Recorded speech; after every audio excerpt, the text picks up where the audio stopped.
1984년 템파, 플로리다 당국은 여성들 사이에서 사고가 우려스럽게 증가하는 것을 발견했습니다. 경찰서는 이 사건들에 대한 철저한 조사를 시작했고 한 사람의 활동을 가리키는 행동 패턴을 발견했습니다. 수사관들은 범죄들이 서로 연관되어 있다고 추정할 만한 충분한 증거를 수집했습니다. 이 사람은 분명히 여성들을 대상으로 하고 있었으며 지역 주민들의 우려를 불러일으켰습니다. 그의 행동의 강도와 체계성은 그의 동기에 관한 심각한 질문을 제기했습니다. 이 정보는 조사를 계속하는 데 결정적이었습니다. 이 미스터리는 같은 해 11월의 어느 밤에 밝혀졌을 때 위협에 직면한 한 젊은 여성이 위험을 피할 수 있었고 결정적인 진술을 했습니다. 바비 조롱은 더 이상 수수께끼가 아니었습니다. 이 길거리 남자는 단순한 생각 없는 범죄자가 아니라 헌신적인 가족 남자이기도 했습니다. 그리고 아무도 그가 어떻게 지난 몇 달 동안 템파 주민들에게 그가 되었는지 알지 못했습니다. 로버트 조셉 롱은 1953년 10월 14일에 태어났으며 조 실루엣과 롱 사이의 관계의 결과였습니다. 당시 버지니아주 킹스타운에 살고 있던 이 부부는 바비가 겨우 2살 때 헤어졌습니다. 아들의 더 나은 미래를 바라며 그의 어머니는 그와 함께 플로리다로 이사했습니다. 룬은 항상 따뜻한 기후로의 이사가 그녀와 아들 바비에게 기쁨을 가져다 줄 것이라고 믿었지만 운명은 다른 계획을 가지고 있었습니다. 시간이 지나고 바비가 나이가 들면서 생활은 점점 더 어려워졌습니다. 루의 작은 실수로 6살 바비가 자동차에 치여 머리 부상을 입는 슬픈 사건이 발생했습니다. 나중에 그는 턱 수술이 필요했고 그의 삶이 쉽지 않을 것이라는 것을 깨닫기 시작했습니다. 한편 루는 일련의 어려움에 직면했습니다. 그녀는 혼자서 아들을 돌봐야 하는 부담과 스트레스가 많은 일로 많이 고통받았습니다.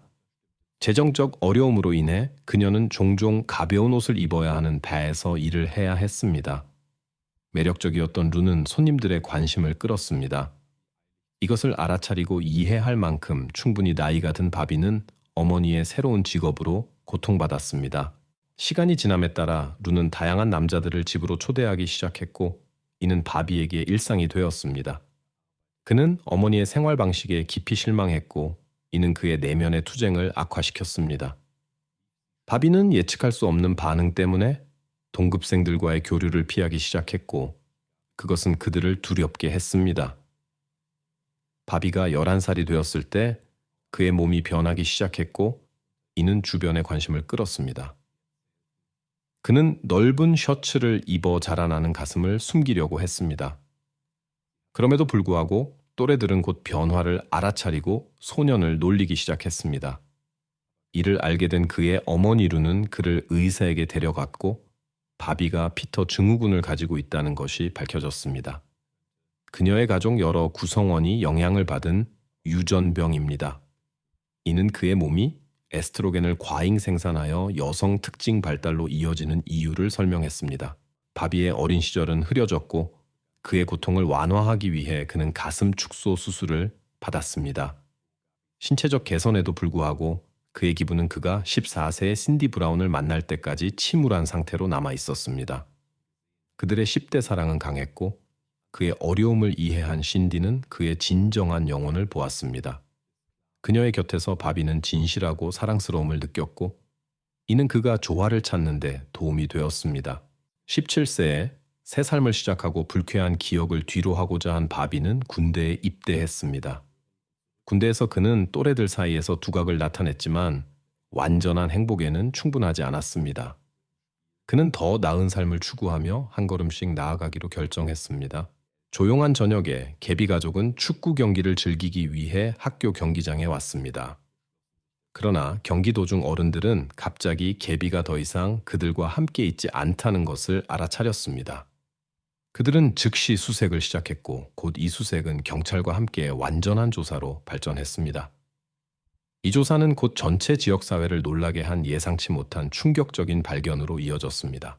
개비 돌리는 2007년 12월 26일 켄터키주 스코츠빌이라는 작은 마을에서 태어났습니다. 인구가 4천여 명인 이 마을은 농업으로 유명했으며 대부분의 주민들은 적어도 간접적으로 서로를 알고 있었습니다. 스코츠빌에서는 엔터테인먼트 옵션이 제한적이었고 많은 사람들이 학교 스포츠 행사에서 즐거움을 찾았습니다. 축구, 야구 및 테니스 경기가 정기적으로 열리는 학교 운동장은 개비의 가족을 포함한 많은 가족들의 전통적인 모임 장소가 되었습니다. 그녀에게는 2명의 형제가 있었습니다. 형은 학교 축구팀에서 뛰었고 동생은 다른 스포츠에 관심이 있었습니다. 2015년 11월, 마을은 학교팀의 최고 선수들이 다른 지역의 팀과 맞붙는 연중 주요 축구 경기를 기대하고 있었습니다. 케빈은 경기 자체에 특별히 관심이 없었지만 경기 중에 다른 아이들과 함께 시간을 보내고 노는 것을 즐겼습니다. 11월 14일 그 봄날 저녁, 가족이 학교 행사에 참석하기로 결정했을 때 원래는 개비를 집에 두기로 계획되어 있었습니다. 하지만 그녀는 부모님을 설득하여 함께 가게 되었습니다. 경기장에는 지역 주민뿐만 아니라 이웃 지역에서 온 많은 손님들도 있었습니다. 도착했을 때 개비는 친구들을 보고 어머니에게 그들과 함께 하도록 허락을 요청했습니다. 어머니는 개비가 학교 구내를 떠나지 않고 항상 시야에 있을 조건으로 동의했습니다. 어머니는 관중석으로 갔고 개비는 급히 친구들에게 달려갔습니다. 저녁 동안 그녀는 여러 번 어머니에게 돌아왔다가 다시 친구들에게 갔습니다. 방문 중 한 번 그녀는 아버지가 스피커 시스템으로 일하고 있는 방에 들어가 간식을 사기 위한 돈을 요청했습니다. 돈을 받은 후 그녀는 빠르게 매점으로 달려갔습니다. 잠시 후 개비의 친구들이 관중석에 있는 그녀의 어머니에게 접근했습니다. 그들의 걱정스러운 표정이 여성을 경계하게 했는데 개비가 그들 사이에 없었기 때문입니다. 그들은 숨바꼭질을 하고 있었고 개비가 그들을 찾기로 되어 있었다고 말했습니다. 그들은 숨었고 개비는 사라졌습니다. 그들은 수색을 시작했지만 개비는 경기장이나 근처 어디에서도 찾을 수 없었습니다. 그녀가 어머니에게 왔을지도 모른다고 생각하여 소녀들은 관중석으로 갔지만 그곳에서도 그녀를 찾을 수 없었습니다. 어머니는 즉시 상황의 심각성을 깨닫고 남편에게 연락했습니다. 아버지는 경기장을 수색하기 시작했고 어머니는 개비가 간식을 사려고 했던 매점으로 갔습니다. 개비의 부모님은 소녀를 본 사람이 있는지 지인들에게 물어보기 시작했고 곧 다른 어른들도 수색에 합류했습니다. 수색은 개비를 더 철저히 찾아야 한다는 것이 분명해질 때까지 계속되었습니다. 부모님이 경기장 근처에서 개비를 찾을 수 없었을 때 그들은 확성기 시스템을 사용하여 그녀가 그들의 목소리를 듣고 돌아올 수 있게 하기로 결정했지만 그것도 기대했던 결과를 가져오지 못했습니다. 경기 중간 휴식 시간에 관중들이 자리로 돌아올 때 부모님은 지인들에게 소녀를 본 적이 있는지 물어보기 시작했고 일부는 수색에 합류했습니다. 그들은 다시 경기장 주변을 수색하고 작은 숲으로 이어지는 길을 따라 조명을 켜달라고 직원들에게 요청했습니다. 모든 노력에도 불구하고 개비는 발견되지 않았습니다. 그녀가 사라진 지 약 20분 후 부모님은 경찰에게 도움을 요청하기로 결정했습니다. 경찰관들은 신속하게 현장에 도착하여 소녀의 부모와 친구들의 이야기를 듣고 수색을 시작했습니다. 이런 사건이 드문 작은 마을에서 지역 경찰은 이러한 사례를 해결하는 데 많은 경험이 없었습니다. 그럼에도 불구하고 그들은 누군가가 부적절하게 행동했을 수 있어 소녀를 찾는 것이 불가능할 수 있는 어두운 시나리오를 고려했습니다. 범인이 관중 중에 있고 경기가 끝나면 떠날 의도가 있을 수 있다는 것을 알고 경찰관들은 경기를 중단시키고 아무도 경기장을 떠나지 못하게 하기로 결정했습니다. 그들은 아무도 알아차리지 못하게 떠날 수 없도록 모든 출구를 감시했습니다.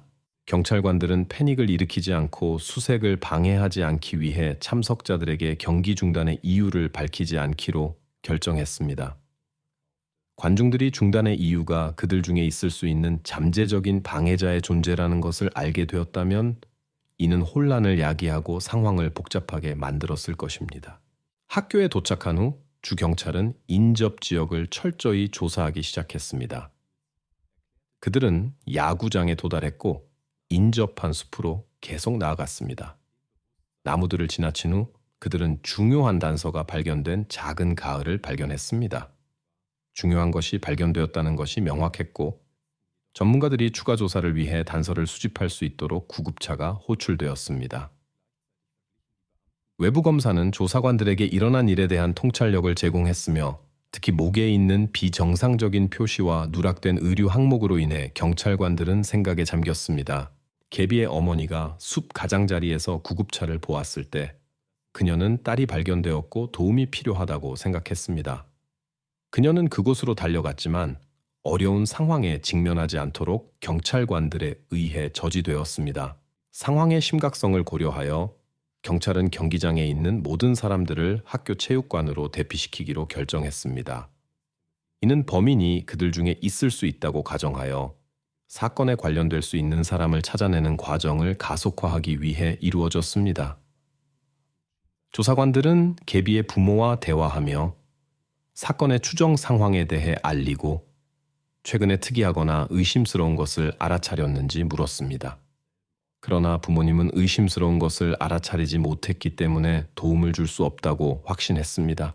조사관들은 그날 저녁에 비정상적인 것을 알아차렸는지 알아보기 위해 개비의 친구들과 이야기하기로 결정했습니다. 그들은 또한 누군가가 그들을 지켜보고 있었을 가능성이 있는지 물었지만 소녀들은 의심스러운 것을 보지 못했다고 말했습니다. 체육관에서 모임이 조직되어 개비의 친구들이 모든 참석자를 확인하고 중요한 세부 사항을 기억하려고 노력해야 했습니다. 그러나 이는 결과를 가져오지 못했습니다. 그럼에도 불구하고 수석 조사관은 소녀들이 의심스러운 사람을 알아차렸을 가능성이 있지만 아마도 두려움 때문에 말하고 싶지 않거나 어린 나이 때문에 관찰의 중요성을 인식하지 못했을 수 있다고 확신했습니다. 그는 그들이 그날 저녁의 모든 세부 사항을 기억하도록 주장했습니다.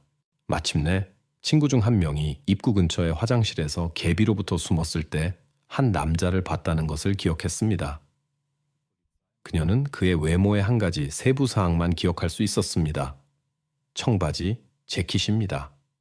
나중에 행사 입장권을 판매한 계산원과의 대화에서 그도 청바지 재킷을 입은 이상해 보이는 남자를 알아차렸다는 것이 밝혀졌습니다. 불행히도 그의 신원은 아직 확인되지 않았습니다. 경기 관람객들을 상세히 신문하는 동안 경찰은 그들에게 대화를 위한 체포 이유를 설명했다. 불쾌한 사건과 관련된 사람이 방 안에 있을 수 있다는 인식 속에서 방문객들은 걱정을 느꼈지만 협력을 계속하며 경찰관들의 질문에 답했다. 동시에 경찰관들은 경기에 참석한 남성 목록을 이전에 부적절한 행동을 한 사람들의 데이터베이스와 비교했지만 일치하는 사람은 없었다. 또한 경찰관들은 몇 킬로미터 방역 내에 있는 그런 사람들의 주소를 확인했지만 모두 설득력 있는 알리바이가 있었으며 학교 근처에 있지 않았다. 한편 경찰은 학교 건물에서 추가 대화를 통해 여러 목격자로부터 티모시 매든이라는 지역 주민의 특이한 행동에 대해 알게 되었는데 그는 경기 중에 여자 화장실 근처에서 목격되었다. 많은 사람들이 그를 평범한 관중으로 알고 있었지만 그날 저녁 그의 행동은 특이해 보였다. 목격자들은 티모시가 청바지 재킷을 입고 있었다고 주장했는데 이는 개비의 한 지인의 친구가 같은 장소에서 본 것과 유사했다. 티모시의 먼 친척은 자신의 어린 아들이 경기에 참여했음에도 불구하고 티모시가 이번에는 산만해 보였고 경기장에서 벌어지는 일에 관심을 보이지 않았다고 전했으며 이는 그에게 비정상적인 것이었다. 다른 목격자들도 그의 특이한 행동을 언급했으며 이로 인해 수사관들은 그와 접촉하게 되었다. 밤이 되자 경찰관들은 학교 건물에 억류된 대부분의 사람들을 석방할 수밖에 없었다. 수사 초기에 수사관들은 지역 보안관을 찾아가 티모시에 대한 의견을 물었고 보안관은 평생 그를 알고 있었으며 그가 불쾌한 사건에 연루되지 않았다고 주장했다. 티모시는 과거에 작은 교통 위반만 있었으며 의심스러운 활동에 관여한 적이 없었다. 그는 아내와 5 아이들과 함께 살고 있었다. 경찰은 즉시 그와 직접 대화하기 위해 그에게 출발했다. 티모시가 문을 열자마자 경찰관들은 그에게 방문 이유를 알고 있는지 물었다. 그 남자는 사건에 대해 들었지만 자신이 그것과 관련이 없다고 확신한다고 대답했다. 그러자 수사관들은 티모시가 사건 전날 개비와 이야기하는 영상이 있다고 언급하며 그의 반응을 시험해 보기로 했다. 그러나 실제로는 그런 영상이 없었다. 처음에 티모시는 그런 영상에 대해 아무것도 모른다고 말했지만 곧 실제로 그날 저녁 경기장에서 개비를 만나 그녀와 대화했다고 덧붙였다. 이 고백은 수사관들이 그에게 특별한 주의를 기울이게 했고 다른 수집된 데이터의 맥락에서 그의 진술을 더 자세히 살펴보게 했다. 티모시는 경기장 근처를 산책하는 동안 개비를 만났다고 회상했다. 소녀는 숨바꼭질 게임을 하고 있는 친구들을 찾고 있었다. 티모시에 따르면 그는 다른 아이들이 달려간 방향을 가리켰고 그녀는 그들을 쫓아 달려갔다. 수사관들은 그 남자가 얼마나 빠르게 진술을 바꾸었는지 의심스럽게 여겼다. 그의 이야기에 따르면 그는 개비가 사라지기 몇 분 전에만 그녀를 보았으며 그 시간에는 근처에 다른 목격자가 없었다. 이는 티모시에게 부정직하게 행동할 가능성을 주었다. 수사관들은 또한 그에게 사건 현장에서 그의 DNA를 어떻게 설명할 수 있는지 물었고 티모시는 침착하게 설명할 수 없다고 대답했다. 나중에 수사관들은 그 남자에게 DNA 샘플과 그날 입었던 옷을 제공해 달라고 요청했다. 티모시는 이해 없이 동의했지만 경찰이 그의 옷을 조사했을 때 그들은 그의 청바지와 재킷의 빨간색에 알 수 없는 출처의 얼룩을 발견했다. 그들은 티모시에게 이것을 어떻게 설명할 수 있는지 물었다. 그 남자는 그것이 단지 흙일 뿐이라고 확신시켰지만 수사관들은 다른 것을 의심했다. 그러나 DNA 검사 결과가 나올 때까지 그를 구금할 수는 없었다. 조사는 우선순위였지만 전문가들이 필요한 분석을 수행하는 데 며칠이 걸렸다. 병리학자가 증거 조사를 완료했을 때 그는 그날의 사건에 대한 원래의 추측을 확인했고 즉시 얻은 생물학적 샘플을 추가 분석을 위해 실험실로 보냈다. 신비로운 사건 직후 경찰은 경기 전날 목격된 의심스러운 젊은 남자에 대한 익명의 메시지를 받았다. 편지에 제공된 그의 차량 설명과 번호판을 통해 소유자를 신속하게 식별할 수 있었다. 스코츠빌에서 30분 거리에 사는 학생이었다. 경찰이 그 젊은 남자를 방문했을 때 그의 무죄가 확인되었다. 그는 경기 당일 일했다고 주장했으며 이는 추가 증거에 의해 확인되었다. 결과적으로 그 학생은 의심자 목록에서 제외되었고 익명의 발신자는 알려지지 않았으며 아마도 누군가를 불명예스럽게 하려는 실패한 시도였을 것이다. 곧 경찰은 또 다른 지역 주민, 때로는 경기에 있었다고 주장하고 때로는 부인하는 젊은 남자의 특이한 행동에 대한 새로운 정보를 받았다. 그는 또한 숨바꼭질을 하는 소녀들에 대해 이야기했다. 수사관들은 이 젊은 남자가 티모시 메디슨의 아들이라는 것을 발견했다. 더 놀라운 것은 몇 주 전 그의 행동이었다. 그는 아버지에 대한 실망감을 표현했고 부적절한 행동을 취할 가능성에 대해 이야기했다. 이로 인해 경찰은 그를 더 자세히 조사하게 되었다. 경찰이 소년과 대화하러 왔을 때 그가 미성년자였기 때문에 그의 부모가 참석해야 했다. 어머니는 아들의 DNA 샘플을 제공하는 것을 거부했고 결과적으로 수사관들은 증거가 없었고 빈손으로 돌아갔다. 모든 사람이 서로를 알고 있는 작은 도시 스코츠빌에서 소식은 즉시 퍼졌다. 매든 가족은 개비 사건의 화제가 되었고 가능한 관련자들에 대한 다양한 이론이 나왔다. 일부는 문제가 많은 큰 아들들이 책임이 있을 수 있다고 의심했고 다른 일부는 그들의 아버지가 그들을 감싸고 있을 수 있다고 의심했다. 이러한 소문은 개비의 부모에게 충격이었다. 특히 그녀의 아버지에게는 더욱 그랬는데 그는 학창 시절부터 티모시를 알고 있었고 그들 가족 간의 우정을 장려했다. 두 가족은 따뜻한 관계를 유지했고 심지어 해당 경기에서도 나란히 앉았다. 개비 가족과 관련된 불쾌한 사건에 대한 소문이 알려지자마자 그녀의 20살 된 맏아들 메이슨은 소셜 네트워크에서 지역 경찰에게 자신의 가족을 내버려 두라고 호소하기 시작했다. 이러한 행동으로 인해 그는 위협 혐의로 체포되었고 다른 도시에서 유사한 사건으로 이미 체포 영장이 있다는 사실이 밝혀졌다. 신문 과정에서 메이슨은 자신이 사건과 아무런 관련이 없다고 주장했으며 그날 저녁 이웃 도시에 있는 사촌 집에 있었다고 설명했다. 그는 또한 자발적으로 DNA 샘플을 분석을 위해 제공했다.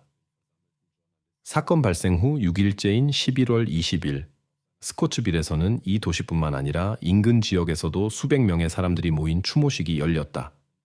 소녀의 부모는 이 행사 조직을 위해 지역사회로부터 상당한 재정적 지원을 받았다.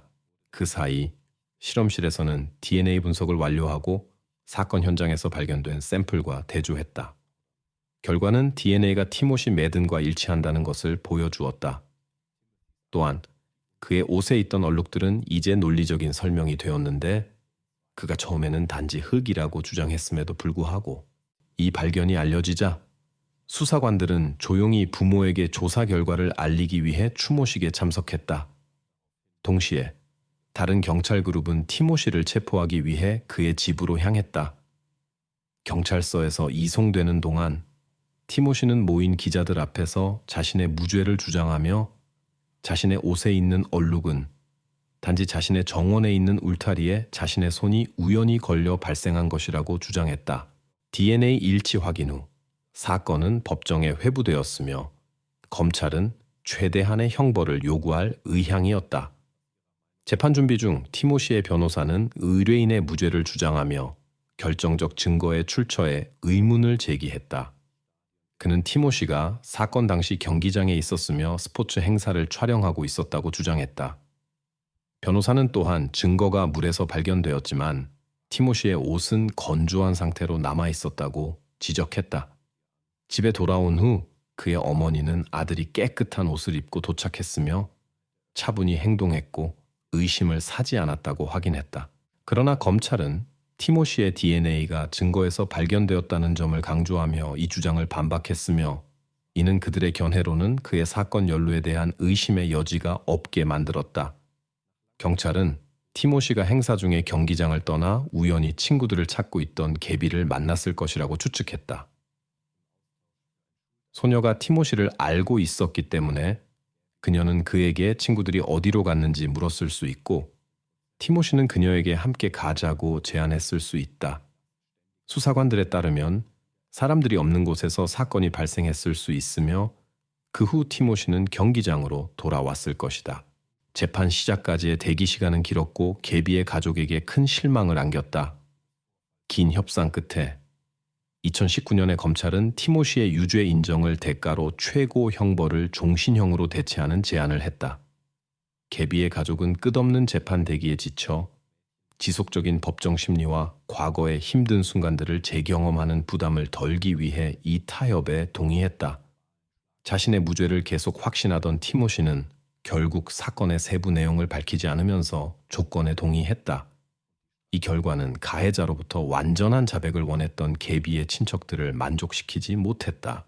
법정 심리 중 소녀의 아버지는 자제력을 잃고 큰 소리로 티모시를 비난하기 시작했고 이에 피고인의 친척들은 개비의 가족과 언쟁을 벌이게 되었다.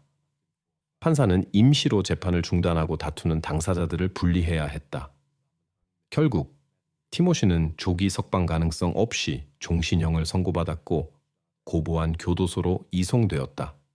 사건 발생 1년 후인 2016년에 티모시 매든과 관련된 또 다른 사건이 있었다는 점에 주목할 필요가 있다. 인근 주의 한 소년이 사건에 관한 텔레비전 보도에서 티모시를 알아보았다. 몇 년 전 그와 친구는 쇼핑몰 근처 주차장에 있었을 때 낯선 사람이 접근했다. 이 사람은 소년들에게 함께 차를 타자고 설득하려 했지만 그들은 이상하게 여겨 서둘러 자리를 떠났다. 이후 친구의 친척이 경찰에 신고를 했다. 보도를 본 두 번째 소년은 그가 티모시 메들린이었다고 주장했다. 그러나 이 사건에 대한 증거가 충분하지 않아 완결되지 않았다. 그럼에도 불구하고 만약 티모시가 실제로 다른 주에서 부적절한 행동을 시도했다면 이는 그의 성향을 나타낼 수 있다. 아마도 그는 개비와의 사건 이전에 다른 기회를 찾고 있었을 수 있지만 성공하지 못했다. 그날 저녁 소녀가 경기장에서 그에게 말을 걸었을 때 그 남자는 상황을 이용하기로 결정했다. 소녀는 학교 버스에서 집까지 몇 미터만 걸어갔는데 그녀는 마치 공기 속으로 사라진 것 같았다. 그녀의 실종은 빠르게 도시 전체의 관심을 끌었고 조사가 진행되면서 놀라운 새로운 세부 사항들이 계속해서 밝혀졌다. 수년에 걸쳐 수사관들은 엄청난 노력과 지치지 않는 헌신으로 신비로운 사건의 순서를 해독하여 마침내 충격적인 진실을 밝혀냈다. 안지 구즈만은 1984년 2월 18일 미주리주 세인트루이스에서 태어났다. 그녀의 아버지는 그녀가 태어나기 전에 가족을 떠났고 그녀는 아버지를 한 번도 본 적이 없다. 그녀가 1살 때 그녀의 어머니는 안지에게 진짜 아버지가 된 로널드와 결혼했고 곧 아들이 태어났다. 안지는 항상 의붓아버지와 남동생과 잘 지냈으며 평화를 사랑하는 아이였고 주변의 모든 사람들과 친구가 되기 위해 노력했다. 가족은 세인트루이스의 조용한 주거 지역에 살았으며 모든 사람들이 이웃을 돌봤다. 9살이 된 안지는 1993년에 집에서 몇백 미터 떨어진 지역 초등학교 4학년에 다녔다. 그녀는 집 근처에 정류장이 있는 버스를 타고 학교에 갔고 친절한 이웃들은 아이들이 집에 돌아올 때 항상 아이들을 지켜봤다. 이것은 아이들의 안전을 확인하기 위한 지역 전통이었다. 11월 18일, 안지는 평소와 같이 학교에 갔고 오후 3시에 집에 돌아올 예정이었다. 그녀는 학교 버스에 탑승하여 이웃 아이들과 함께 정류장에 도착했고 그 후 그들은 함께 집으로 걸어갔다. 다른 모든 아이들이 집에 들어간 후 안지는 혼자 남았고 집까지는 몇 분만 더 걸어가면 되었다. 하지만 시간이 흘렀고 안지는 집에 오지 않았다. 버스가 아이들을 내려주고 약 30분이 지난 후 부모들은 걱정하기 시작했다.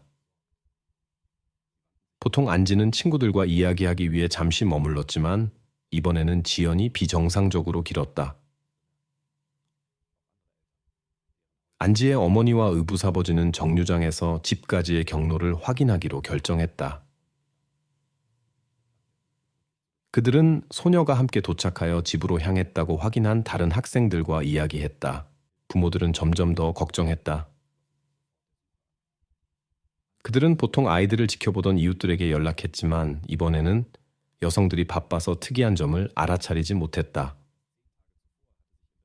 도로를 따라 집이 있는 다른 부모들도 안지가 집으로 걸어가는 것을 보았다. 가족과 친구들은 경로를 따라 지역을 철저히 수색하기 시작했다. 어두워지자 부모들은 경찰의 도움을 요청하기로 결정했다. 수사관들은 즉시 수색에 합류했다. 추운 날씨를 고려할 때 안지가 혼자 갔을 가능성은 낮았다.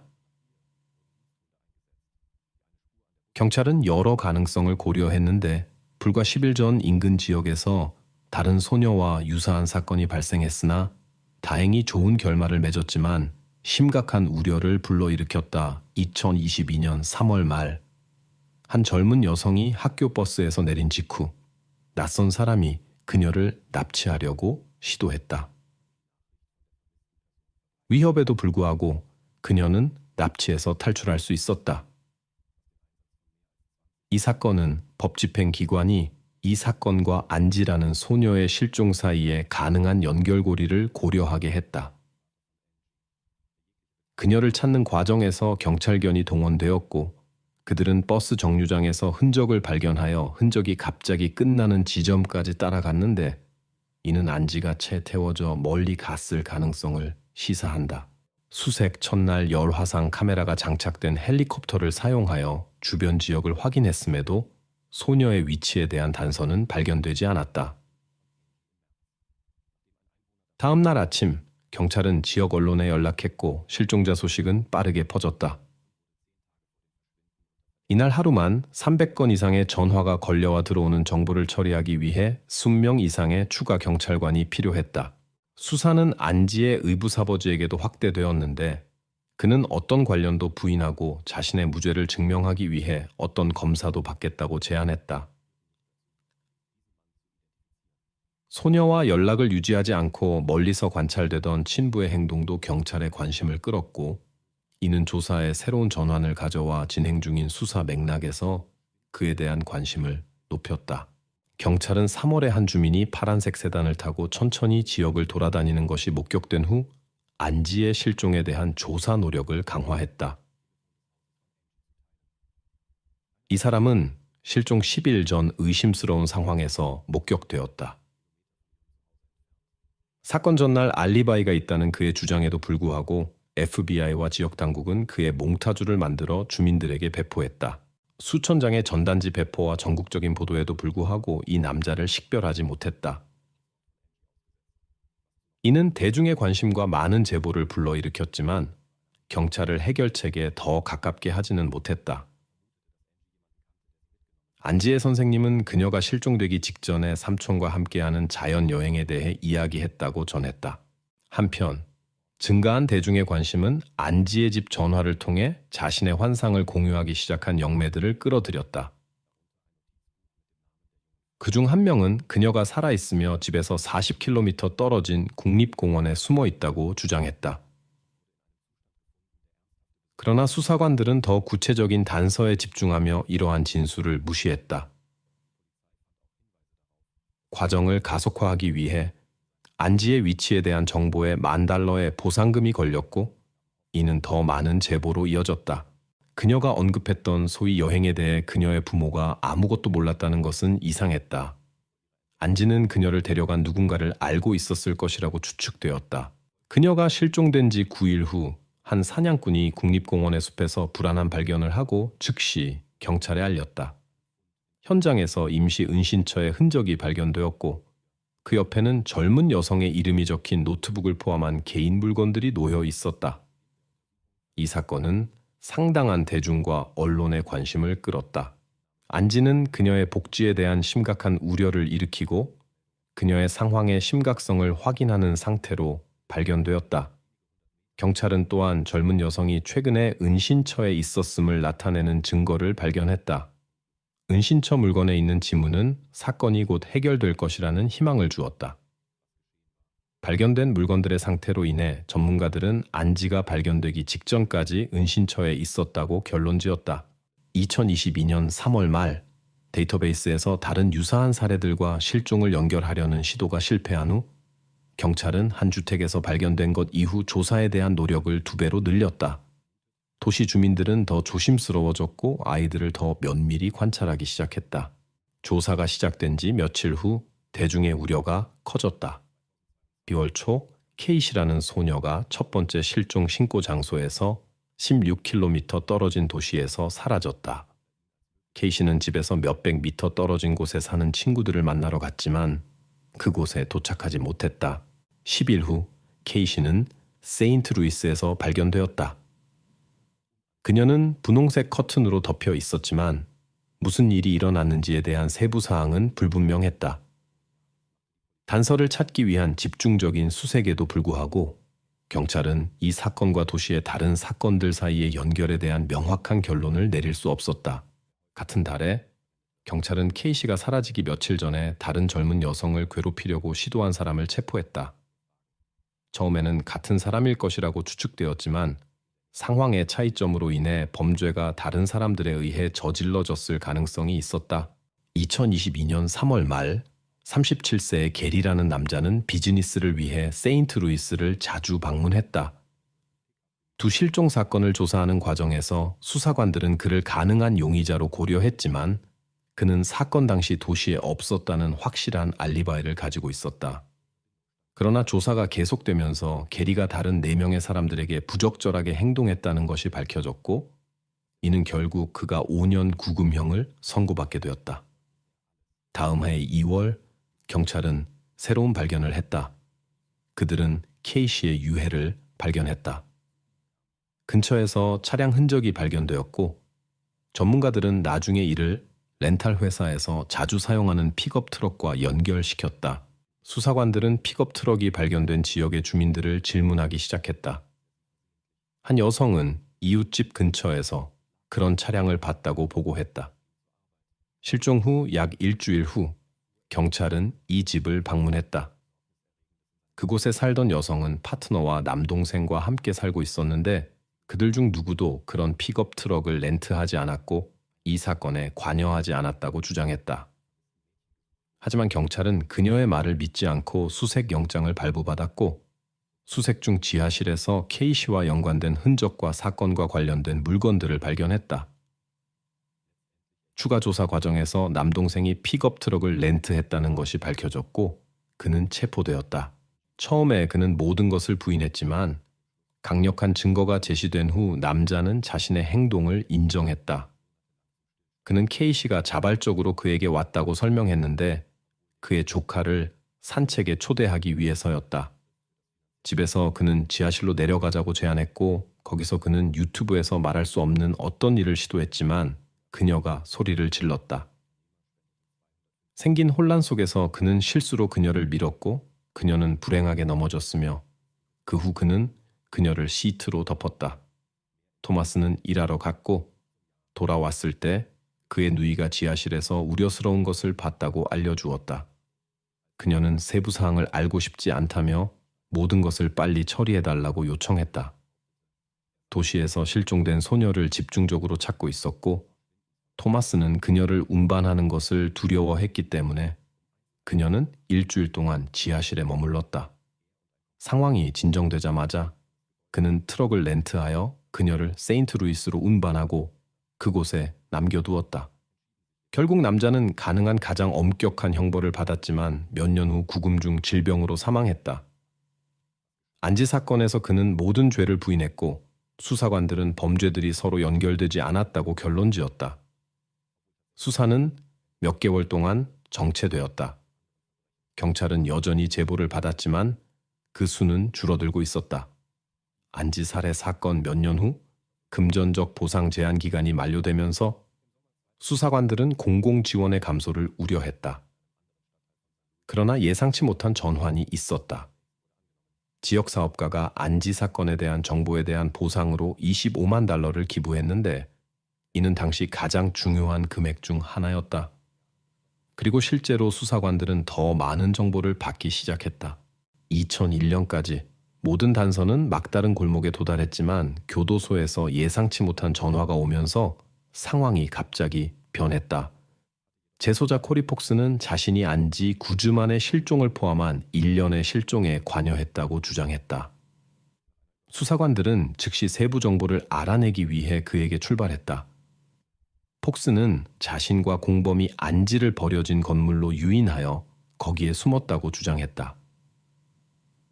원래 범인들은 몸값을 요구할 계획이었지만 나중에 발견될 것을 두려워하여 모든 흔적을 제거하기로 결정했다. 그는 일어난 모든 일을 세부 사항까지 묘사했다. 그러나 그의 이야기에는 모순이 있었다. 예를 들어 폭스는 플라스틱 바인더를 언급했지만 실제로는 금속 바인더가 사용되었다. 물리적으로 저지를 수 없었던 다른 범죄에 대한 그의 자백은 더 많은 의심을 불러일으켰다. 이로 인해 경찰은 그가 뉴스의 정보에 의존하고 있을 수 있다고 의심했다. 2002년 여름 세인트루이스의 다른 지역에서 젊은 여성이 사라지면서 사건은 다시 주목을 받았다. 처음에는 같은 범인이 활동 중이라고 가정되었지만 곧 다른 범죄자였으며 같은 날 체포되었다는 것이 밝혀져 여러 해가 지난 후 2007년에 수사관들은 오래된 사건을 재개하기로 결정했다. 서류를 검토하면서 그들은 흥미로운 사실을 발견했다. 발견 장소 근처에 로저 마틴의 차가 있었다. 로저는 사냥을 왔다고 주장했지만 그에 맞는 장비를 가지고 있지 않았다. 새 수사팀은 이 남자에게 특별한 관심을 기울이기로 결정했다. 그의 과거를 확인한 후 로저가 이전에 불법적인 행동을 한 적이 있다는 것이 밝혀졌다. 게다가 로저는 발견 몇 년 전에 발견 장소 근처에서 불쾌한 사건에 연루되었다. 이 정보는 데이터베이스에 기록되어 있었지만 당시 경찰은 그를 심각하게 의심하지 않았다. 이를 바로잡기 위해 수사관들은 로저를 9시간 동안의 신문에 초대했다. 모든 노력에도 불구하고 그들은 그로부터 자백이나 유용한 정보를 얻을 수 없었다. 신문 후 그들은 그의 지문을 이전에 발견된 것과 비교했지만 일치하지 않는다는 것을 발견했다. 로저는 자신의 무죄를 주장하며 사건 당시 직장에 있었다고 확신했지만 경찰은 그의 알리바이를 확인할 수 없었다. 그의 죄를 증명할 직접적인 증거가 없음에도 불구하고 수사관들은 계속해서 그를 이 수수께끼 같은 사건의 가능한 용의자로 보았다. 조사가 오랫동안 정체된 후 세인트루이스 행정당국은 2018년에 특별조사팀을 구성하여 이 어려운 사건을 다시 다루기로 결정했다. 새로운 수사관들은 1993년부터 수집된 모든 증거를 자세히 조사할 준비가 되어 있었다. 기술 발전은 돌파구에 대한 희망을 주었다. 세 가지 중요한 증거는 수갑, 접착 테이프, 그리고 NG의 입에 넣어졌던 의류 조각이었다. 전문가들은 이전에도 범인의 유전적 흔적을 찾으려고 했지만 아무런 성과를 얻지 못했다. 이전의 실패에도 불구하고 수사관들은 최신 기술을 사용하여 모든 증거를 다시 조사하기로 결정했다. 먼저 전문가들은 수갑에 집중했지만 철저한 조사 결과 그것의 모든 표면이 피해자의 혈흔으로 뒤덮여 있다는 것이 드러났다. 따라서 이 증거에서 DNA를 분석할 수 있는 가능성은 빠르게 사라졌다. 그 다음 팀은 접착 테이프를 조사했지만 증거 상자를 열었을 때 테이프가 세월이 지나면서 완전히 분해되었다는 사실을 알게 되었다. 마지막 증거는 속옷이었다. 팀원들은 모두 이 증거가 마지막 희망이라는 것을 알고 있었다. 범인이 이 증거와 직접 접촉했을 가능성이 컸지만 오랜 시간 피해자와 함께 있었기 때문에 모든 흔적이 사라졌을 수도 있었다. 그럼에도 불구하고 전문가들은 최신 분석 기술을 적용하여 천의 모든 밀리미터를 조사하기로 결정했다. 그리고 마침내 분석을 위한 충분한 크기의 미세한 DNA 조각을 발견했고 이는 이 사건에 대한 돌파구를 제공했다. 전문가들은 발견된 DNA가 남성의 것이라는 사실을 밝혀내고 이를 즉시 FBI 데이터베이스에 등록했다. 종종 범죄자들은 이 데이터베이스에서 일치하는 기록이 나오지 않아 그들의 신원을 확인하기 위해 상당한 노력이 필요하다. 그러나 이번에는 운이 따랐다. 드랙. 즉시 일치하는 인물이 발견되었다. 그는 얼 콕스, 28세로 2003년에 수감되었던 인물이었다. 그는 이전까지 NG 사건과 연관되지 않았지만 범죄 전력이 있었다. 얼은 1982년. 독일 주둔 중 군에서 복무하며 베이비시터로 일하던 중 처음으로 유죄 판결을 받았다. 모든 것이 순조로웠지만 몇몇 소녀들이 부모에게 불미스러운 일이 있었다고 말한 후 그는 8년형을 선고받고 군에서 제대했다. 그는 3년을 복역한 후 가석방되었고 세인트루이스로 이사했다. 4년 후 그는 새로운 혐의로 체포되었지만 증거 부족으로 기소가 취하되었고 처벌을 받지 않았다. 그러나 그의 체포는 가석방 조건 위반으로 간주되어 그는 추가로 1년을 복역해야 했다. 출소 후 얼은 세인트루이스로 돌아왔고 1년 후 NG 사건에 연루되었을 가능성이 제기되었다. 하지만 그 당시 자세한 내용은 확인되지 않았다. 2002년 그는 다시 체포되었다. 수사 결과 얼은 특정 부적절한 자료를 공유하는 네트워크를 운영한 것으로 드러났다. 2003년 FBI는 수개월간의 작전 끝에 그를 체포했다. 한 언더커버 요원이 익명의 계정을 생성하고 꼭 14세 여성으로 가장했다. 얼은 그녀에게 여행비를 보내며 자신의 도시로 오도록 했고 약속 장소에 도착하자 무장한 수사관들이 그를 기다리고 있었다. 그의 집을 수색하자 45천 장의 부적절한 사진과 온라인 포털에서 활동한 증거가 발견되었다. 이 증거 덕분에 이 네트워크에 연루된 60명이 추가로 체포되었으며 이는 전국적으로도 손꼽히는 대규모 작전이 되었다. 얼은 10년형을 선고받았지만 형기를 마친 후 법원은 그가 사회에 위험하다고 판단하여 그의 수감 기간을 연장했다. 2019년 그의 DNA가 오래된 또 다른 사건과 연결되었고 수사관들은 그의 교도소를 찾았다. 얼은 어른 변호사를 요구하며 조사에 협조하지 않았다. 경찰은 강력한 증거를 토대로 협상을 제안했다. 그가 유죄를 인정하면 종신형을 받고 사형은 면제받을 수 있었다. 결국 어른 협상을 받아들이기로 결정했다. 그는 1993년 11월 18일 자동차가 갑자기 멈췄고 지나가던 NG가 자신에게 말을 걸었다고 주장했다. 하지만 수사관들은 그의 진술을 믿지 않았다. 결국 2012년 8월 그는 법정에서 종신형을 선고받았다. 하지만 NG의 어머니는 2016년 세상을 떠나 이 순간을 보지 못했다. 18살의 한 여대생이 학기 방학 동안 집으로 돌아왔다가 갑자기 흔적 없이 사라졌습니다. 그녀의 어머니는 이상한 메시지들을 받았고 이로 인해 경찰에 신고하게 되었습니다. 수사 결과는 온 가족을 충격에 빠뜨렸고 아무도 이런 진실을 예상하지 못했습니다.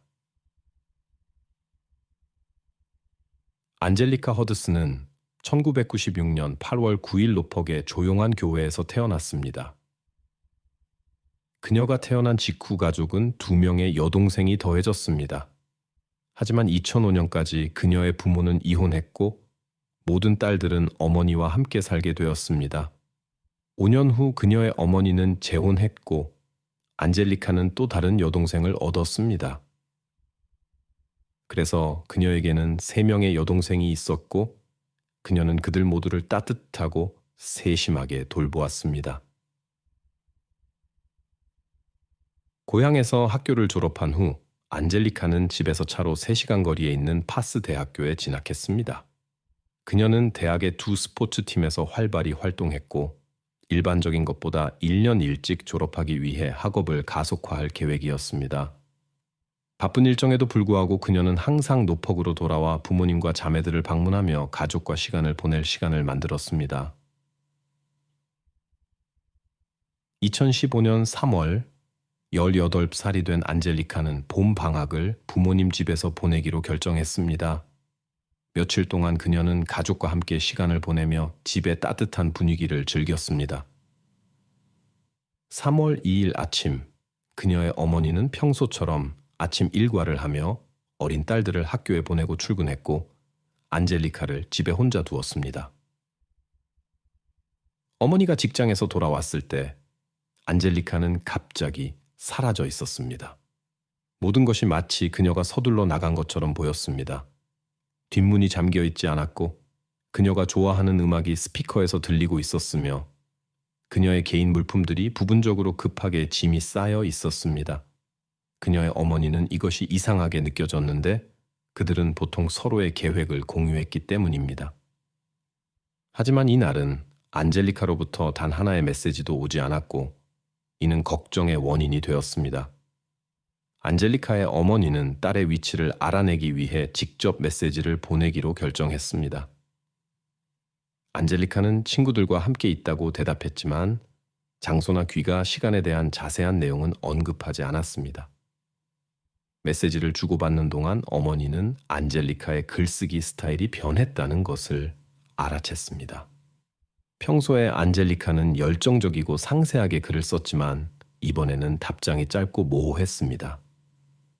하지만 어머니는 안젤리카가 18살이었고 단지 자유를 원한다고 생각했기 때문에 걱정하지 않았습니다. 그날 안젤리카는 집으로 돌아오지 않았고 계속해서 메시지에 답장을 보냈지만 자신의 위치나 귀가 계획에 대해 명확한 정보를 주지 않았습니다. 3월 3일 저녁, 안젤리카가 전화를 받지 않자 어머니는 걱정이 되기 시작했습니다. 그녀는 딸의 친구들에게 연락을 시도했지만 그들도 연락이 되지 않았고 그녀가 어디 있는지 알지 못했습니다. 걱정이 커져갔고 어머니는 경찰에 신고했습니다. 수사관들은 처음에 안젤리카의 방에서 발견된 이상한 쪽지 때문에 그녀가 자발적으로 떠났을 것이라고 생각했습니다. 쪽지에는 혼자만의 시간이 필요하다고 적혀 있었습니다. 이 쪽지는 가족들을 혼란스럽게 했는데 안젤리카는 항상 에너지가 넘치고 공부에 전념하며 미래에 대한 큰 계획을 세우고 있었기 때문입니다. 안젤리카는 자신의 삶에서 심각한 문제에 대해 거의 불평하지 않았기 때문에 그녀가 남긴 예상치 못한 쪽지는 많은 의문을 불러일으켰습니다. 그녀의 모든 개인 물품은 집에 그대로 남아 있었습니다. 옷가지, 지갑, 자동차.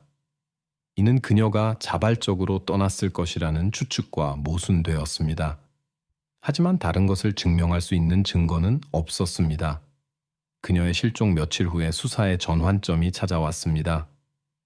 근처에 사는 그녀의 이웃 코디가 자신의 집 근처에서 안젤리카의 신용카드 파편을 발견했습니다. 그가 경찰에 이 사실을 알린 후 그는 주요 용의자가 되었습니다. 수사관들은 그가 그녀의 실종과 관련이 있을 것이라고 의심했고 12시간 동안 그를 신문했습니다.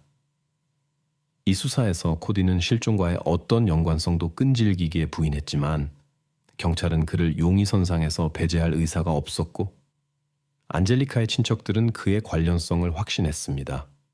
소식이 지역에 퍼지자 많은 주민들이 수색에 동참하여 그룹을 형성하고 주변을 수색하기 시작했습니다.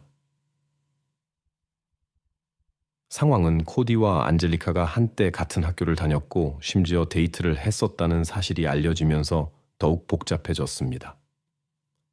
이는 의혹을 강화시켰고 곧이어 이러한 추측을 더욱 확인시켜주는 사건이 발생했습니다. 수색이 시작된 지 일주일도 되지 않아 안젤리카의 의부사버지인 웨슬리 허드슨이 예기치 않게 코디의 집을 방문했고 그곳에서 안젤리카의 상의를 발견했습니다. 그는 집에 딸의 다른 물건들이 더 있을 수 있다고 생각하여 즉시 딸의 친구들을 불렀습니다. 그의 행동은 코디가 안젤리카의 실종에 연루되었을 수 있다고 믿는 많은 사람들의 의혹을 강화시켰습니다. 코디의 집에 도착한 친구들은 즉시 경찰을 부르게 만든 재킷을 발견했습니다. 수사관들은 그를 다시 신문하며 더 많은 명확성을 얻기 위한 신중한 질문들을 했습니다. 코디는 재킷이 어떻게 자신의 집에 들어왔는지 모른다고 주장했고 이는 수사관들을 더욱 불안하게 만들었습니다. 재킷의 존재는 결정적인 단서였지만 그의 설득력 있는 주장은 경찰이 그가 거짓말을 하지 않는다고 믿게 만들었습니다. 그는 자신의 협조 의지를 보여주기 위해 자발적으로 DNA 샘플을 제공하고 거짓말 탐지기, 검사를 받겠다고 제안했습니다. 게다가 코디는 실종 당시에 알리바이를 제시했고 이는 확인 후 신뢰할 만한 것으로 입증되었습니다.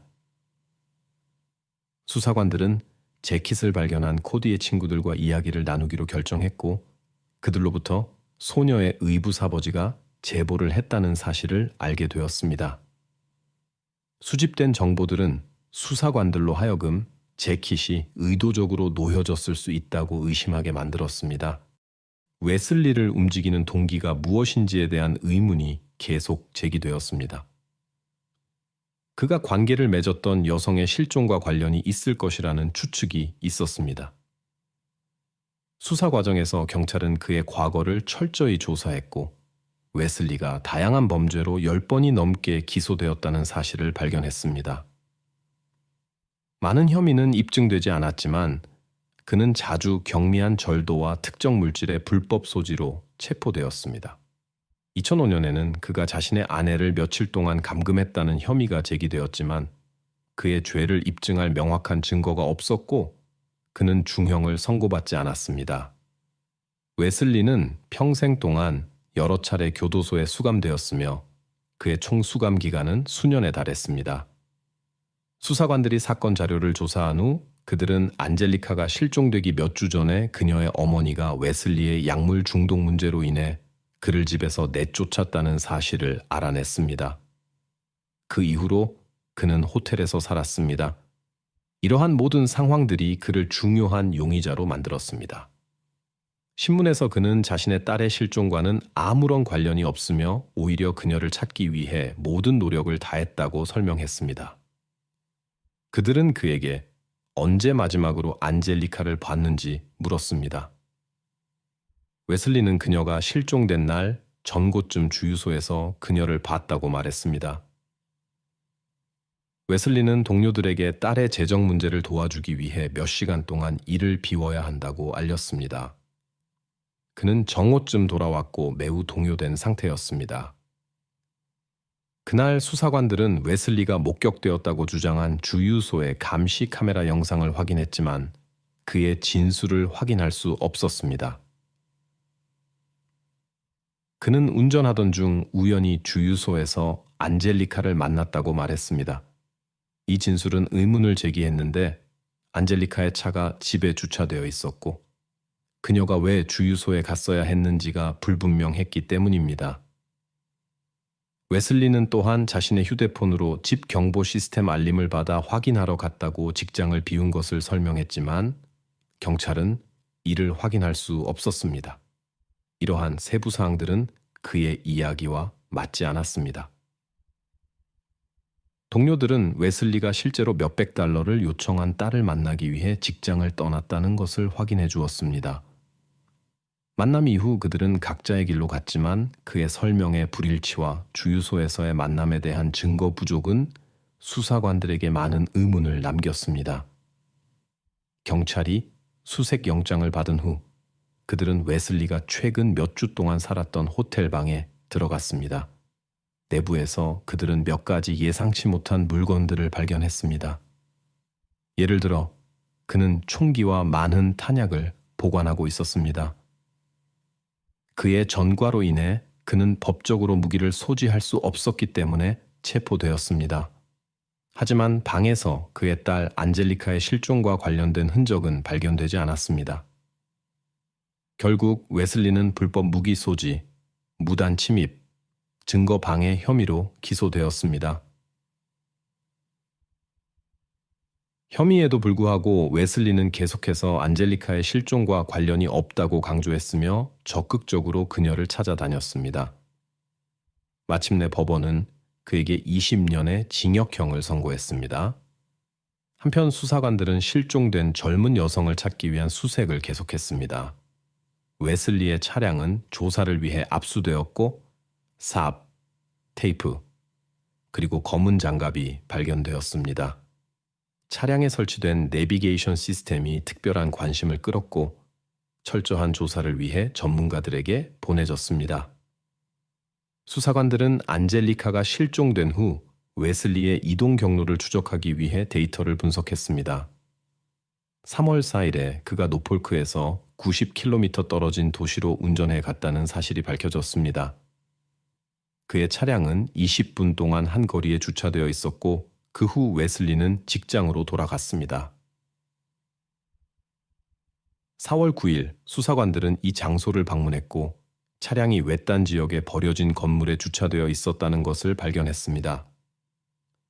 주변을 조사하던 중 집 근처의 배수로에서 한 물체를 발견했습니다. 자세히 살펴보니 그것은 중요한 무언가를 덮고 있는 합판이었습니다. 이 장소는 울창한 식물로 뒤덮여 있고 접근하기 어려워 지나가는 사람들의 눈에 띄지 않았습니다. 철저한 조사 후 그들은 합판 아래에서 찾고 있던 것을 안타깝게도 실종된 여성을 발견했습니다. 발견된 것은 조사를 위해 보내졌고 곧 수사관들은 사건의 결정적인 전환점이 된 예상치 못한 데이터를 받았습니다. 혈액 검사 결과 예상치 못하게 안젤리카의 체내에서 특정 물질이 안전 기준보다 3배나 높게 검출되었습니다. 안젤리카가 항상 건강한 생활 방식을 유지하고 운동을 하며 학업에 집중했기 때문에 그녀의 가족은 충격을 받았습니다. 누구도 그녀가 이러한 물질과 접촉했을 것이라고 생각하지 않았습니다. 의학 전문가들은 추가 조사를 요구했고 그녀가 이전에 이러한 물질과 접촉한 적이 있는지 확인하기 위해 그녀의 머리카락을 분석하기로 결정했습니다. 분석 결과 안젤리카는 이전에 한 번도 이러한 물질과 접촉한 적이 없는 것으로 나타났습니다. 이는 그녀가 자발적으로 그렇게 많은 양을 섭취했을 가능성이 낮다는 것을 의미했습니다. 또한 안젤리카가 발견된 장소도 의심을 불러일으켰습니다. 누군가가 그녀를 외딴 곳에 숨기고 건축 자재로 덮어 사고처럼 보이게 했습니다.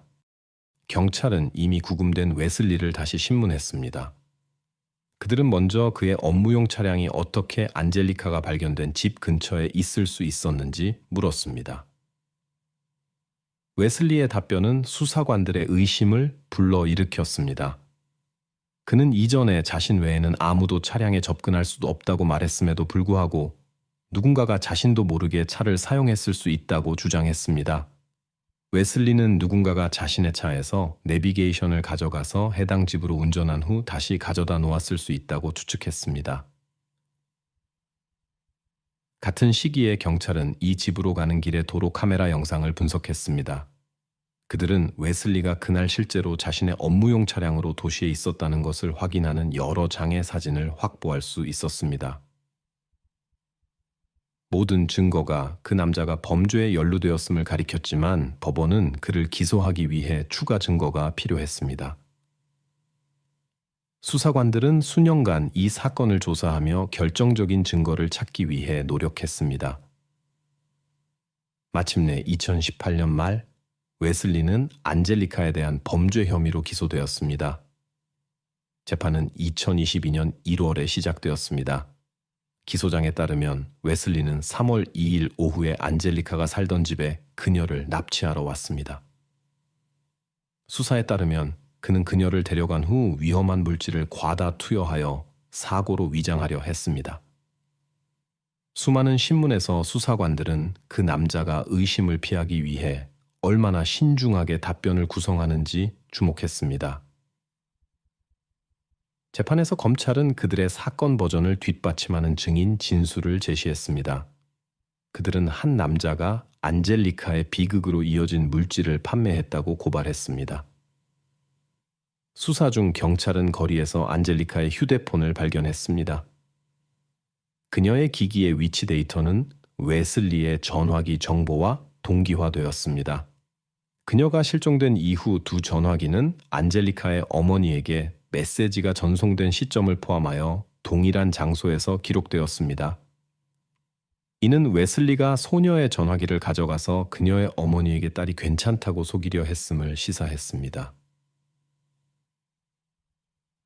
피고인의 변호인들은 그의 무죄를 주장하며 안젤리카가 우울증으로 인해 자발적으로 실종되었을 수 있고 웨슬리는 이와 무관하다고 주장했습니다. 하지만 이 주장은 웨슬리의 차량이 나중에 합판으로 덮인 수색 대상이 발견된 장소 근처에 있었던 이유를 설명하지 못했습니다. 제시된 모든 주장들은 그 사건을 우연이나 웨슬리를 비방하려는 시도로 설명하려 했습니다. 그는 이것이 단순한 우연이라고 믿지 않으며 범죄라고 확신한다고 반복적으로 설명했습니다.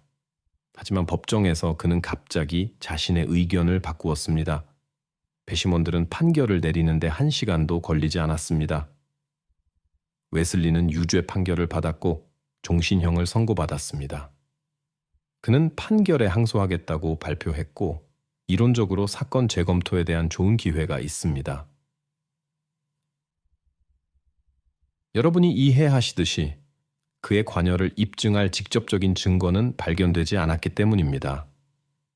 예를 들어 범행 현장에서 기소의 중요한 근거가 될 수 있는 그의 생물학적 흔적이 발견되지 않았습니다. 하지만 주요 증거는 웨슬리의 업무용 차량이 범행 현장 근처에서 목격되었다는 것이었습니다. 다른 제시된 증거들은 그다지 설득력이 없었습니다. 하지만 웨슬리의 과거는 의문을 제기하게 만드는데 10년 전 그는 이미 아내와 관련된 스캔들에 연루되어 있었고 이 또한 의심스럽게 보입니다. 그리고 비록 검찰 측의 주장이 설득력 있게 들리지만 더 결정적인 증거의 부재로 인해 변호 측은 판결 재검토와 새로운 재판을 요구할 수 있습니다. 2003년 1월 1일 새해의 문턱에서 예기치 않은 일이 일어났습니다. 콘크리트로 된 배수로에서 범죄의 증거가 발견되었습니다. 소녀는 약 19살이었고 곧 캘리포니아 필모어 출신의 발레리 자발라 윌슨으로 밝혀졌습니다. 이 발견은 지역사회를 충격에 빠뜨렸습니다. 발레리 자발라 윌슨은 1983년 8월 20일 캘리포니아 산타폴라에서 태어났습니다. 그녀는 케빈과 미셸 자발라의 첫째 딸이었습니다. 시간이 지나며 그녀는 동생들인 제시카와 크리스틴, 그리고 남동생 케빈을 얻었습니다. 어린 케빈이 태어난 몇 년 후 자발라 가족은 필모어로 이사했습니다. 발레리는 우수한 성적으로 학교를 졸업하고 초등학교 교사가 되겠다는 꿈을 안고 산호세 주립대학교에서 인문학을 공부했습니다. 2002년 겨울 방학 동안 발레리는 가족과 함께 휴일을 보내기 위해 집으로 돌아왔습니다. 그녀는 저녁 시간을 여동생 제시카와 어머니 미시엘과 대화를 나누며 보냈고 명절 장식을 돕기도 했습니다. 새해를 앞두고 그녀는 친구 데니스 레타두가 주최하는 파티에서 친구들과 만날 계획을 세웠습니다. 안타깝게도 필모어의 일반적으로 낮은 범죄율에도 불구하고 이 사건은 지역 당국과 지역사회가 답을 찾게 만들었습니다. 2002년 12월 31일 새해 전날 밤, 발레리는 계획대로 파티에 참석했습니다. 하지만 아무도 그 후에 일어날 일을 예상하지 못했습니다. 그날 밤이 발레리가 마지막으로 목격된 때였습니다. 2003년 1월 1일 아침, 그녀의 어머니는 딸이 집에 돌아오지 않았다는 것을 알아챘습니다. 모든 지인에게 연락을 시도했지만 실패한 후 가족들은 벤투라 카운티 경찰에 그녀의 실종을 신고했습니다. 마지막 만남 이후 24시간도 지나지 않았지만 미셸은 무언가 이상한 일이 일어났다고 확신했습니다. 같은 날 오전 10시쯤 또 다른 사건이 발생했습니다. 집으로 가는 지름길을 택한 한 젊은 남성이 좁은 길을 선택했습니다. 차가 지나가자 그는 비켜서야 했고 콘크리트 배수로에서 경찰이 관심을 가질 만한 범죄 증거를 발견했습니다. 그는 즉시 당국에 알렸습니다.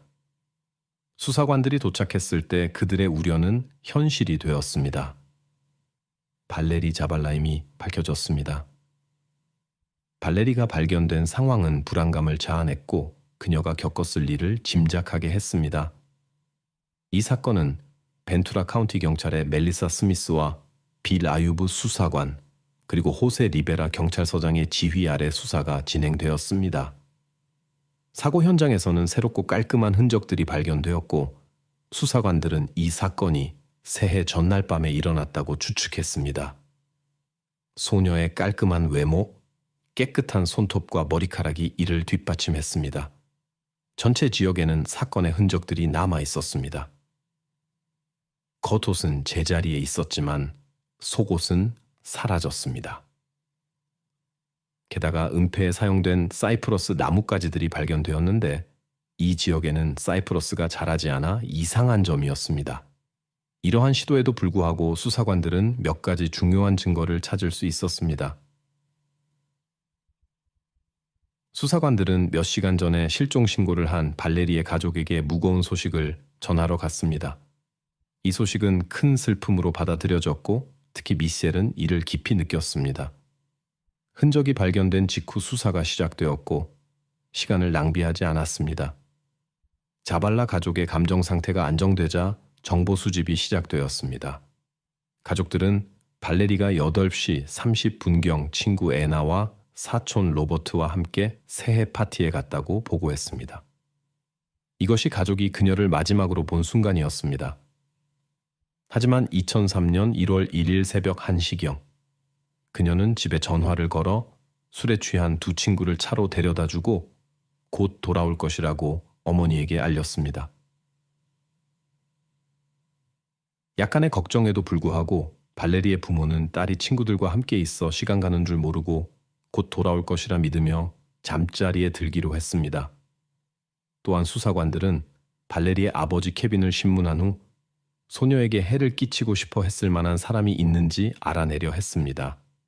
케빈은 딸이 매우 착한 영혼이어서 누구에게도 해를 끼칠 수 없었다고 단언했습니다. 초기 정보를 수집한 수사관들은 발레리가 참석했던 새해 전야 파티의 상황을 명확히 하는 데 노력을 집중했습니다. 그들은 친구들을 신문하며 그날 밤 그녀의 행적에 대한 시간순 기록을 만들기 시작했습니다.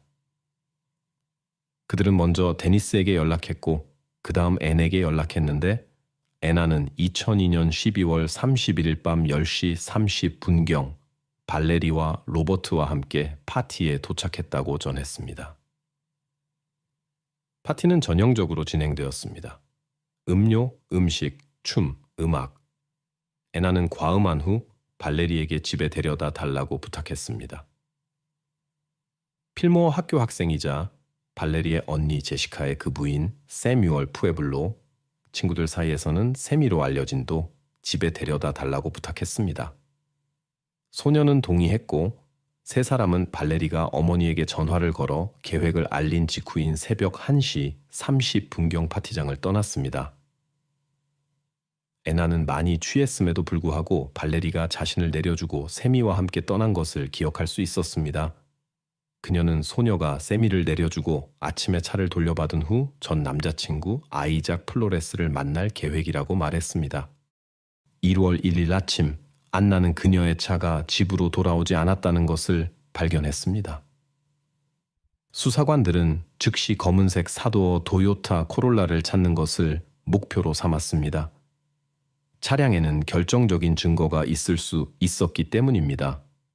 모든 지역 경찰서에 수색 정보가 전달되었습니다. 경찰이 차량을 수색하는 동안 수사관들은 그날 밤의 상세한 내용을 알아내기 위해 샘미를 방문했습니다. 샘미는 발레리가 자신을 집까지 데려다 주었다고 확인했고 자신의 집 앞에서 작별 인사를 한 후 발레리를 보지 못했다고 말했습니다. 그는 발레리가 전 남자친구 아이작을 만날 계획이었다고 덧붙였습니다. 수사의 일환으로 수사관들은 발레리가 참석했던 파티의 참가자들을 신문하고 행사 영상을 검토했습니다. 영상 중 하나에서는 발레리가 주방에서 친구들과 즐겁게 시간을 보내는 모습이 보였습니다. 친구들을 신문한 후 수사관들은 아이작이 발레리보다 나이가 좀 더 많았고 과거에 둘 사이에 약간의 불화가 있었다는 것을 알게 되었습니다. 발레리가 그날 저녁 아이작을 만나기로 했고 그 이후로 아무도 그녀를 보지 못했기 때문에 수사관들은 아이작을 용의자 명단에 올리기로 결정했습니다. 수사는 안나의 차를 찾고 발레리의 실종으로 이어진 상황을 밝히기 위해 계속되었습니다. 수사가 진행되면서 수사관들은 점차 아이작 플로레스의 소재를 파악하는 데 집중했습니다. 하지만 그의 정확한 주소를 확인하기 전에 한 통의 전화가 그들의 주의를 돌렸고 수사의 방향을 바꾸었습니다. 2003년 1월 2일 필모어시의 한 지역 마켓 주차장에서 안나의 차가 발견되었습니다. 차량 내부에서는 긴장된 상황의 흔적이 발견되었고 이는 수사관들이 그날 밤의 사건을 추측할 수 있게 했습니다. 차 안에서 그들은 또한 젊은 여성의 개인 물품들을 발견했고 이는 중요한 증거로 확보되었습니다. 수사관들이 마침내 아이작의 주소를 찾아냈을 때 그가 차량 발견 장소에서 몇 블록 떨어지지 않은 곳에 살고 있다는 사실에 놀랐습니다. 샘미의 집도 이 주차장 근처에 있다는 것이 밝혀졌습니다. 모든 수사력은 이제 많은 질문에 대한 답을 찾기를 희망하며 아이작에게 집중되었습니다. 신문 중에 아이작은 발레리가 실종되기 전날 밤 여러 번 전화를 걸어 새해 인사를 하고 자신을 방문하겠다고 알렸다고 말했습니다. 아이작에 따르면 그녀는 그날 밤 그의 집에 오지 않았다고 합니다. 수사를 통해 발레리가 파티를 떠나기 전 실제로 아이작과 통화했다는 것이 확인되었지만 수사관들은 여전히 그녀가 그의 집에 도착했는지 의심스러워 했습니다. 만약 아이작이 실제로 불쾌한 사건에 연루되었다면 수사관들은 그들의 의심을 확인하기 위해 추가 증거가 필요했을 것입니다. 결과적으로 아이작은 자유로운 상태였지만 여전히 핵심 인물로서 감시 대상이었습니다. 새해가 시작되던 2003년 1월 4일, 전문가들은 제출된 증거 분석을 완료하고 수사관들에게 결과를 전달했습니다. 보고서는 사건 발생 장소와 관련된 주요 측면들을 밝혔는데 이는 알고 보니 다른 장소에 있었으며 증거들은 콘크리트 배수 시스템에서 흔적도 없이 제거되었습니다. 타액이 발견되어 법의학 연구소로 DNA 분석을 위해 보내졌지만 알려진 DNA 샘플과의 매칭이 어려운 것으로 판명되었습니다. 수사팀은 증거에서 아이작이라는 사람의 DNA가 있을 수 있다고 추정했지만 이 이론을 확인하기 위해서는 그의 DNA 샘플이 필요했고 이는 중요한 증거 없이는 획득하기 어려웠습니다. 수사가 계속되는 동안 경찰은 추가 정보가 시급히 필요했고 발레리 사건에 대한 정보를 제공할 수 있는 사람에게 $1,000의 보상금을 제시했습니다. 곧이어 수사관들은 수사를 크게 진전시킨 목격자의 전화를 받았습니다. 한 지역 주민이 발레리가 발견된 날 아내와 함께 지나가다가 낡은 벤 옆에 서 있는 젊은 라틴계 남성을 목격했다고 진술했습니다. 평균보다 약간 통통한 체격의 이 남자는 차량에 열린 문 옆 도로변에 서 있는 모습이 수상해 보였다고 합니다. 수사관들은 신속히 목격자와 경찰 스케치 작가의 만남을 주선하여 목격된 인물의 몽타주를 제작했습니다. 초상화가 완성되자마자 필모어와 주변 지역의 모든 경찰서에 배포되었습니다. 범인이 아직도 자유롭게 돌아다닌다는 생각에 시민들은 불안해했고 대중의 우려는 날이 갈수록 커져갔습니다. 하루가 더 지나고 수사관들은 또 다른 제보를 받았습니다. 새해 전야 파티 후 이른 아침에 술집을 나서던 한 커플로부터 왔습니다. 그들은 술집을 나설 때 시장 근처에 주차된 안나의 검은 세단 근처에서 특이한 장면을 목격했다고 진술했습니다. 이른 새벽 시간이었고 어두웠음에도 불구하고 그들은 차 옆에 있던 약 20살 정도의 다부진 체격을 가진 젊은 남자를 볼 수 있었다고 합니다. 특히 눈에 띄었던 것은 그 남자의 재킷이었습니다. 중앙은 어둡고 소매는 밝은 아마도 회색이었을 것이라고 합니다. 이 묘사는 다른 목격자의 진술을 바탕으로 한 수사관들의 추측을 확인해 주었는데 그들이 같은 사람을 보았을 가능성이 있었습니다. 재킷이 용의자 범위를 좁히는 데 도움이 되었지만 이 젊은 남자의 이름은 여전히 수수께끼로 남아 있었습니다. 수사관들은 수시간 동안의 노력에도 불구하고 그의 신원을 확인할 수 없었고 발레리 사건은 막다른 길에 도달했습니다. 수사관들이 사건이 교착 상태에 빠졌다고 느꼈을 때 어둠 속에 빛을 비추는 일이 발생했습니다. 2003년 1월 6일 초기 수사 때 부재 중이었던 한 수사관이 휴가에서 복귀했습니다. 그는 사건에 대한 최신 정보를 받았고 세미에 대한 언급은 그의 경미한 범죄를 조사했던 이전 사건을 상기시켰습니다. 형사의 진술에 따르면 세미는 밤중에 다른 사람의 집에 들어가 그들의 물건 일부를 가져갔습니다. 그는 일부를 보관하고 나머지는 아시시의 성 프란체스코 교회 뒷 주차장의 쓰레기통에 버렸습니다. 범죄자들이 종종 그들의 행동을 반복한다는 것을 알고 수사관들은 동일한 장소를 확인하기로 결정했습니다. 2003년 1월 8일 팀은 교회에 도착하여 발레리의 사건과 관련될 수 있는 증거들을 찾기 시작했습니다. 쓰레기통과 주차장에서 여성용 의류와 액세서리들이 발견되었는데 검은색 정장 바지와 발레리의 겉과 동일한 귀걸이가 포함되어 있었습니다. 또한 2가지 다른 크기의 신발 자국과 이전에 발견된 것과 유사한 사이프러스 나뭇가지들도 발견되었습니다. 발견된 모든 물품들은 DNA 분석을 위해 보내졌습니다.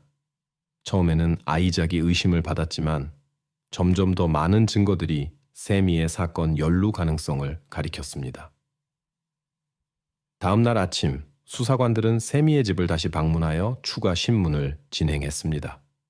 그들은 새로운 정보를 얻기를 희망했지만 젊은 남자는 이미 알려진 사실만을 확인했습니다. 세미가 계속해서 추가 정보 제공을 망설이면서 수사관들은 어려운 상황에 처했습니다. 그러나 3주 후 DNA 분석 결과가 나왔고 교회에서 발견된 귀걸이와 의류가 발레리의 것임이 밝혀졌습니다. 이는 경찰이 DNA 샘플 채취를 포함한 세미에 대한 더 강력한 조치를 취할 근거가 되었습니다. 경찰이 수색 영장을 발부받을 만한 충분한 증거를 확보했을 때 그들은 어려움 없이 세미의 집에 들어갔습니다. 수사 중 수사관들은 지문과 DNA를 채취했고 세미에게 새해 파티 때 신었던 신발을 요구했습니다. 놀랍게도 그는 아무런 이해 제기 없이 운동화를 내주었습니다. 집을 수색하는 동안 수사관들은 소유자의 예상치 못한 면모를 드러내는 개인 물품이 있는 여러 비밀 장소를 발견했습니다. 침실에서 그들은 여성 의류가 숨겨진 곳과 여러 대의 휴대전화를 발견했는데 이는 지역사회 여성들의 것으로 밝혀졌습니다. 그들은 수면 중에 가방과 침실에서 전화기가 사라졌다고 진술했습니다. 수사관들은 세미를 밖으로 데리고 나가 터놓고 대화를 나눴습니다. 그들은 발레리와의 관계에 대해 물었습니다. 친밀했는지 아니면 그저 친구였는지. 세미는 어떠한 로맨틱한 관계도 단호히 부인했습니다. 하지만 수사관들이 다른 친구를 집에 데려다 준 후에 그의 DNA가 발레리에게서 발견될 가능성이 있는지 물었을 때 그는 갑자기 진술을 바꾸었습니다. 그는 다른 친구를 데려다 준 후 아시시의 성 프란체스코 교회 주차장에 들렀고 그곳에서 애정 행각이 있었다고 자백했습니다. 수사관들의 의심은 세미가 사건에 대한 자신의 버전을 설명하면서 시작되었는데 그는 발레리가 아이들을 내려준 후 전 남자친구를 만나기로 계획했다고 주장했습니다. 그들은 그의 이야기가 믿기 어렵다고 생각했고 대화를 계속하면서 그의 진술의 진실성을 확인하기로 결정했습니다. 대화가 진행되는 동안 세미는 눈에 띄게 긴장했고 수사관들이 그의 상태를 물었을 때 춥다고 대답했습니다. 한 수사관이 집에 들어가 옷걸이에서 재킷을 가져왔는데 가슴에 어두운 얼룩이 있고 소매가 밝은 회색인 용의자의 것과 정확히 일치하는 재킷이었습니다. 재킷 윗부분의 붉은 얼룩은 추가적인 의심을 불러일으켰지만 사실을 확인하기 위해서는 아직 기다려야 하는 DNA 분석 결과가 필요했습니다. 그동안 실험실에서는 세미의 신발 자국이 주요 증거물에서 발견된 것과 일치한다는 확인이 왔습니다. 이는 그가 사건 현장에 있었다는 것을 암시했지만 기소하기에는 충분하지 않았습니다. 수개월간의 기다림 끝에 마침내 DNA 분석 결과가 증거물의 타액 흔적이 세미의 것임을 확인했습니다. 하지만 결정적인 증거는 그의 재킷에 있는 발레리의 것으로 확인된 붉은 얼룩이었습니다. 2003년 6월 3일에 세미가 체포되었습니다. 재판은 2004년 7월 9일에 열렸습니다. 수사관들은 기소 내용에서 세미가 교회 주차장에서 부적절한 행동을 했을 수 있으며 이후 콘크리트 배수 시스템에 물리적 증거를 숨겼다고 주장했습니다. 그들의 설명에 따르면 세미는 그녀에게 과도한 관심을 보이기 시작했고 거절당한 후 그의 행동이 우려스러워졌습니다. 발레리는 이 상황을 피해 차에서 나와 교회에 도달하려 했지만 세미가 그녀를 따라가며 바닥에 흔적을 남겼습니다. 결국 불쾌한 사건이 발생했습니다. 그 후 그는 옷과 다른 물건들을 모아 교회 뒤 컨테이너에 버렸습니다. 그의 집이 멀지 않았기 때문에 집에 가서 차량을 가져와 증거를 제거하고 콘크리트 배수로에 던졌습니다. 바로 그때 술집 파티에서 돌아오는 한 커플에게 목격되었습니다. 나중에 세미는 교회 주차장으로 돌아와 안나의 차를 가져가 시장 주차장에 두었고 그곳에서 다른 목격자들에게 발견되었습니다. 세미에 대한 재판은 약 한 달간 진행되었고 마침내 2004년 8월 2일에 1급 중죄로 유죄 판결을 받아 가석방 없는 종신형을 선고받았습니다. 이 판결은 물론 일어난 일을 바꿀 수는 없지만 발레리의 가족과 친구들에게 어느 정도의 위안을 주었습니다.